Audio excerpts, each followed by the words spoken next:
If you have donated and have not received your video, shoot me an email and also make sure to check your spam folder.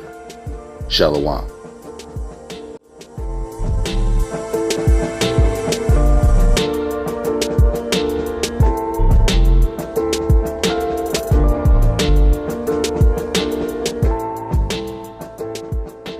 There has always been this great secret within the circles of the colonial elite about who the American Indians were. In the early days of colonialism, many learned religious men took note of the Indians and the characteristics they found in connection with this idea. Over time, this idea became lost and suppressed as the agenda to fabricate history unfolded.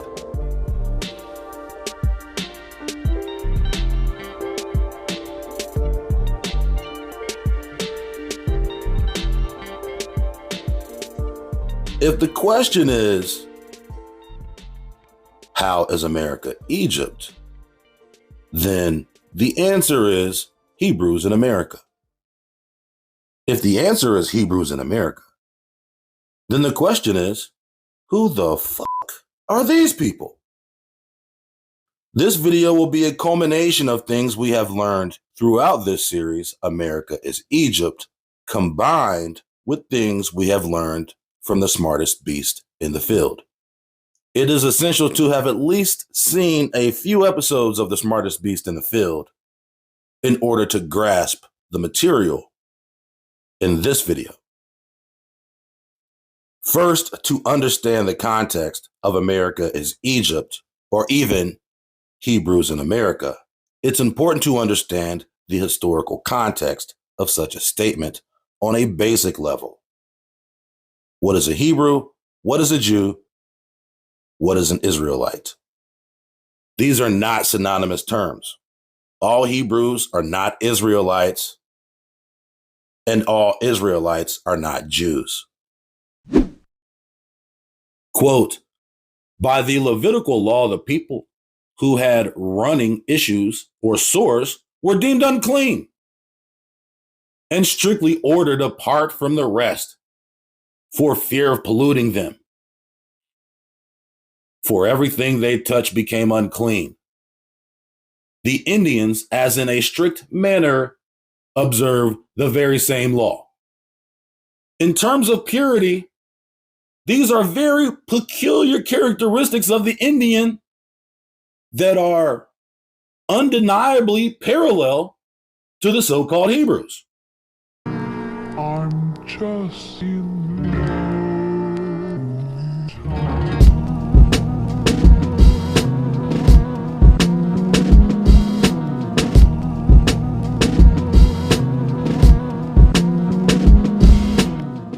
Quote, Star in the West, Elias Bodendot. Quote, page 113. Quote, the Indians to the eastward say that previous to the white people coming into the country, their ancestors were in the habit of using circumcision.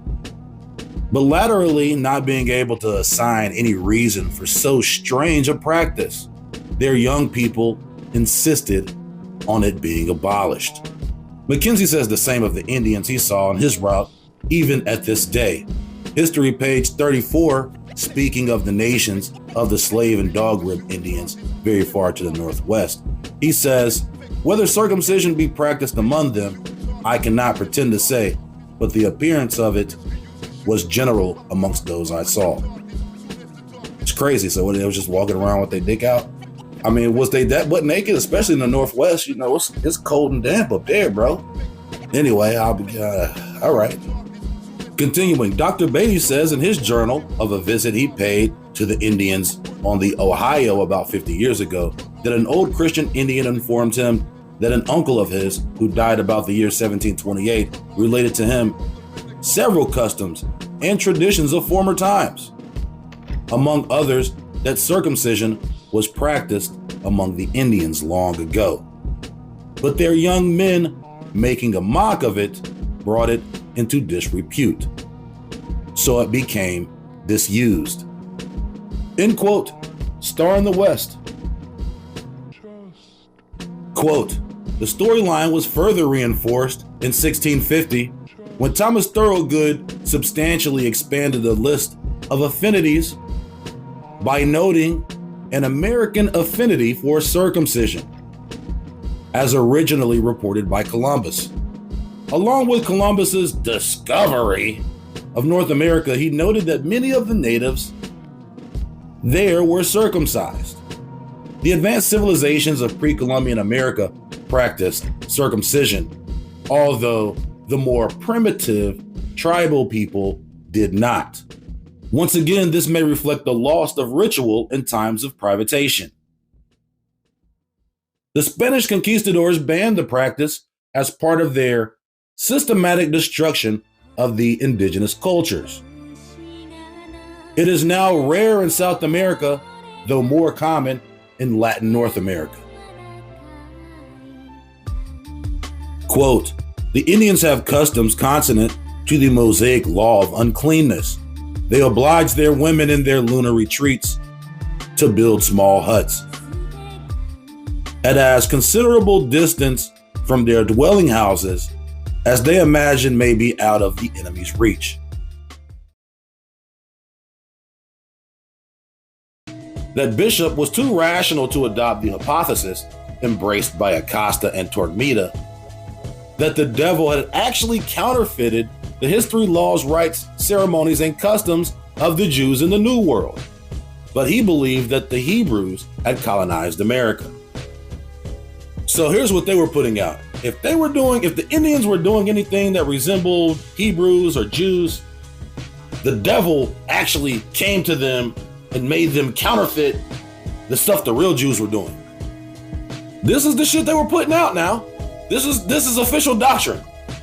In reference to the Mexicans and other Indian tribes whom he took Las Casas to be real Hebrews, the words Loqueta tua manifestum te facit, in reference to the Mexicans and other Indian tribes who he took to be real Hebrews, deserve serious attention, because we have here the opinion of a person who is well acquainted with the Mexicans and Peruvians and who proceeded to America immediately after its discovery by the Spanish, spent there the greater part of a long life, and solemnly recorded in a testamentary document his conviction of a fact which he might have had many reasons for choosing not to divulge.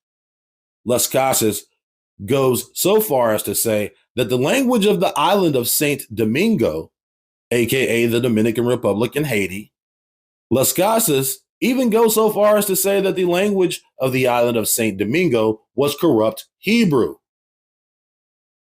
His conviction of a fact which he may have had many reasons for choosing not to divulge.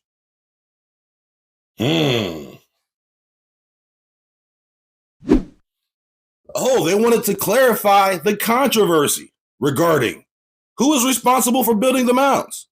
In the late 19th century, when the tablet was found, Cyrus Thomas, the director of the mound excavations, concluded the inscription presented letters from the Cherokee alphabet. That's what Cyrus Thomas said. This interpretation was accepted at the time, but was contested about a century later by Cyrus Gordon. Oh shit, we got Cyrus versus Cyrus. Contested about a century later by Cyrus Gordon, a scholar of Near Eastern cultures and ancient languages, who re-examined the tablet in the 1970s and proposed that the inscription represented Paleo-Hebrew of the 1st or 2nd century. The consensus among archaeologists is that the tablet is a hoax. Surprise, surprise, surprise, surprise, surprise, surprise. He wrote several books on transcultural diffusion and the ethnic composition of pre-Columbian America, chiefly of Mesoamerica.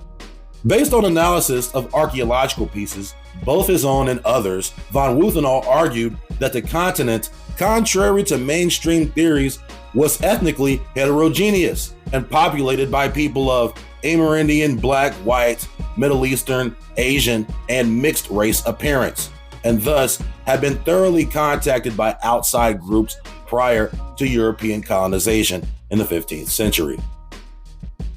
These ideas were opposed by many Mexican academics and have been described as lacking evidence.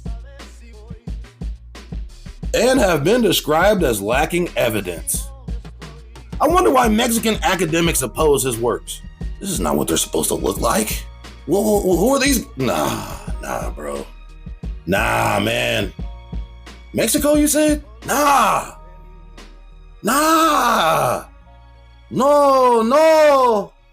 That's a mayate. Ezekiel 27 mentions the various clans of Japhethites and their role in the mercantile kingdom of Tyrus. Take note that Javan, Tubal, and Meshech traded in the persons of men. These bloodlines include the Greek, the Spanish, the Italian, the Portuguese, in addition to the Turks, Armenians, and Russians. The sons of Japheth are not part of the story up until this point in the biblical narrative, and then still aren't playing a contemporaneous role within the context of the story. Why is that? How is that even possible, given what we know about all of their quote-unquote geographic proximity? And yet Isaiah 66:19 describes these people as being from isles afar off, in the context of Gentiles. But if Israel is really located where they say it is, why would these places be considered isles afar off? Probably for the same reason they are just now becoming part of the story. Now, who does this sound like?